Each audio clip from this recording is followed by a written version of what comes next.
Hey everyone, it's Will, Gamer Dad, with another video for you. So this is chapter 48's story walkthrough. Now, first of all, at the end of this video will be the first of two battles before the end of the chapter. This is more like a warm-up battle. I will feature the actual boss battle in a separate video, which will be uploaded shortly. Also, thanks for watching. I really appreciate all the subscribers I have and for all your support so far. If you haven't already, please like and subscribe to my channel. I really appreciate it. Also, I do have a Patreon account for those who are interested in supporting me this way. So again, like most of my story walkthroughs, I'll just have a few thoughts and try to summarize what happens in chapter 48 without giving away too many details. So I will say that you will see an introduction to Suhika and Tsubame sometime in this video. Also, I didn't mention it in chapter 47's video, but if you do travel back to some of the older content, you know, like Baruki, Rind, so on and so forth, you'll note the change in the banners in all the towns to the eastern because they have been taken over, of course. Also, the dialogue actually changes.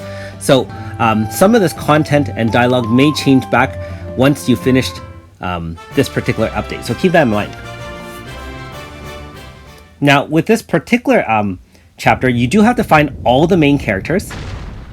Now, Gilda here is a bit tougher to find. So make sure you tap 3 times on the barrel. It'll kind of ignore you the first 2 times. And then if you do it a 3rd time, then you'll get this sequence.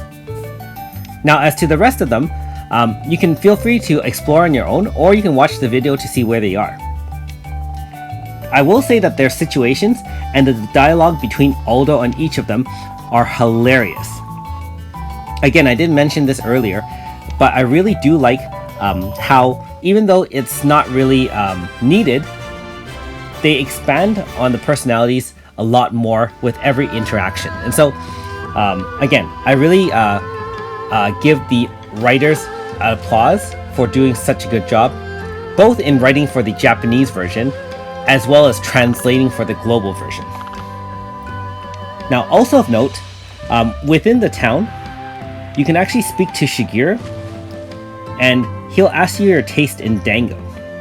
Now, for those who already have Azami, you'll remember the mention of dango and her particular favorite one in her personal quest. Also, later on in the chapter, you will be able to explore the plateau, which is just east of the actual town as well.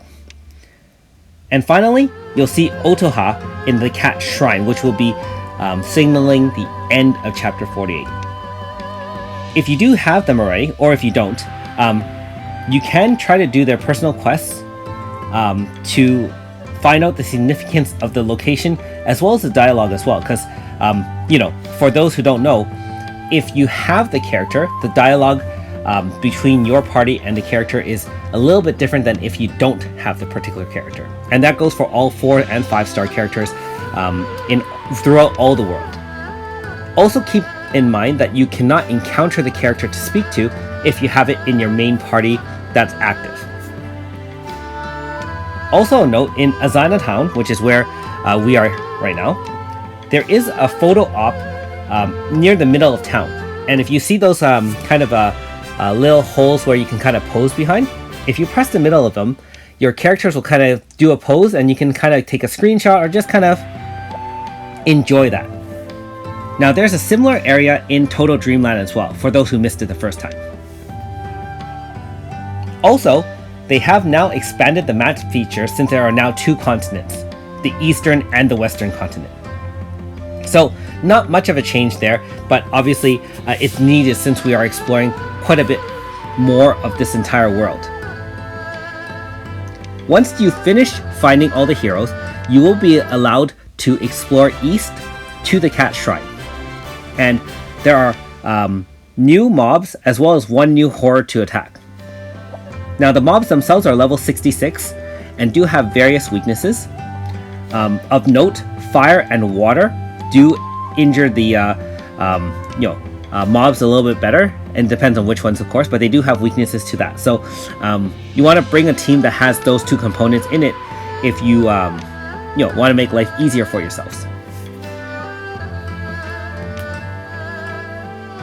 And again, at the end of this video, we'll see the first warm-up battle, which is 3 gold spirits. Now, you'll encounter them as you're exploring through the plateau as well, and they're just kind of mobs that are weak to water.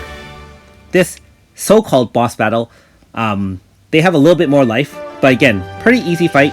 You can bring an all-water team and DPS them to oblivion.